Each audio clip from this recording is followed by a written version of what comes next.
A. Elvin MZ Mukhtar alias Elvin, terdakwa dugaan penerima uang suap Dinas PUPR Kabupaten Muara Enim, yang terkena OTT KPK menjerat Bupati Muara Enim nonaktif Ahmad Yani, serta beberapa pejabat di lingkungan pemerintah Kabupaten Muara Enim dengan komitmen fee sebesar 15% terhadap 16 paket mega proyek senilai ratusan miliar rupiah.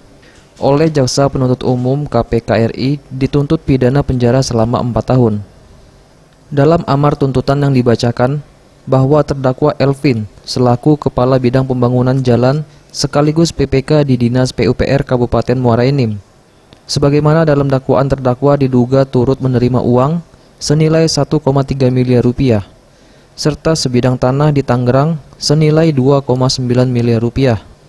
Untuk itu dalam tuntutannya terdakwa terbukti secara sah dan meyakinkan menurut hukum bersalah melakukan tindak pidana korupsi melanggar pasal 12 huruf A Undang-Undang Nomor 31 Tahun 1999 tentang pemberantasan tindak pidana korupsi, sebagaimana telah diubah dengan Undang-Undang Nomor 20 Tahun 2001 tentang tindak pidana korupsi, Junto Pasal 55 Ayat 1 ke 1 KUHP Junto Pasal 64 Ayat 1 KUHP sebagaimana terdapat dalam dakwaan pertama. Dari tuntutan saudara JPU ya, itu permohonan JC kami diterima selaku justice kolaborator dalam perkara ini. Karena menurut JPU itu terbukti di dakwaan pertama pasal 12 itu. Akibatnya klien kami dituntut minimal, itu 4 tahun minimal itu. Iya.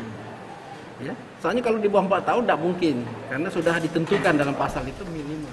Untuk itu JPU memohon kepada majelis hakim dengan menuntut hukuman pidana kepada terdakwa Elvin dengan pidana penjara selama 4 tahun dikurangi terdakwa selama berada dalam tahanan dengan perintah agar terdakwa tetap ditahan dan ditambah pidana denda sebesar 200 juta rupiah dengan subsidiar selama 6 bulan kurungan dan menghukum terdakwa membayar uang pengganti sejumlah 300 juta rupiah selambat-lambatnya 1 bulan setelah putusan pengadilan memperoleh hukum tetap. Apabila uang pengganti tidak dibayarkan, maka dipidana penjara selama 8 bulan.